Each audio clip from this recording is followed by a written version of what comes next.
Hi అండి, welcome back to my channel. ఈరోజు Saturday కదా, సాటర్డే మా వారు ఫాస్టింగ్ ఉంటారు. మా వారి కోసం కస్టర్డ్ ఫ్రూట్ తయారు చేశాను. చాలా అంటే చాలా టేస్టీగా వచ్చింది. ఫస్ట్ అయితే అర లీటర్ పాలు తీసుకొని ఒక టీ గ్లాస్ నీళ్ళు వేసేసి బాగా మరిగించాను. పైన మేగడ కట్టకుండా కలుపుతూ ఉండాలి. నెక్స్ట్ ఇక్కడ నేను కస్టర్డ్ పౌడరు అర లీటర్ పాలకి 5 టేబుల్ స్పూన్లు తీసుకున్నాను. నేను వెనీలా ఫ్లేవర్ తీసుకున్నానండి. మీకు నచ్చిన ఫ్లేవర్ తీసుకోండి. నాకు వెనీలా ఫ్లేవర్ అంటే చాలా ఇష్టం. అందులోకి చల్లని పాలు కలిపేసి ఉండలు లేకుండా కలిపి పెట్టుకోవాలి. ఈలోపు పాలు బాగా మరుగుతాయి కదా, పైన మేగడ కట్టకుండా చూసుకోండి. ఇప్పుడు మనం కలిపిన కస్టర్డ్ పౌడర్ని కలుపుకుంటూ యాడ్ చేసుకోండి. వీడియోలో చూపించినట్టు కలపకుండా ఉంటే ఉండలు కట్టేసి అంత బాగోదనమాట, ఉండలుగా ఉండిపోతుంది.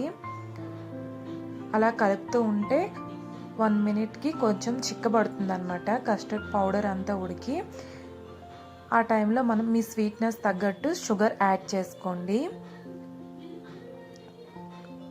షుగర్ మొత్తం మెల్ట్ అయ్యాక దించేసి ఫ్యాన్ గాల్లో చల్లారే వరకు తిప్పుతూ ఉండండి.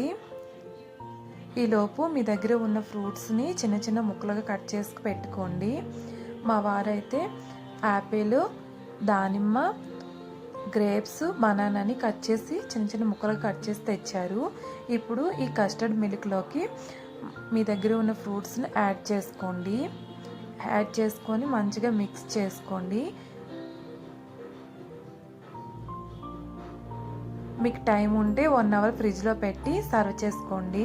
పిల్లలు పెద్దలు ఇష్టంగా తింటారు. నేను కూడా 1 అవర్ ఫ్రిడ్జ్లో పెట్టి ఆ తర్వాత సర్వ్ చేసుకున్నాను.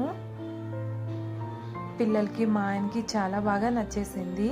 మీరు కూడా ట్రై చేయండి. ఈ సమ్మర్లో అప్పుడప్పుడు ట్రై చేయండి, చాలా టేస్టీగా ఉంటుంది. 1 అవర్ తర్వాత ఫ్రిడ్జ్ నుండి బయటకు తీసేసి సర్వ్ చేసుకున్నాను.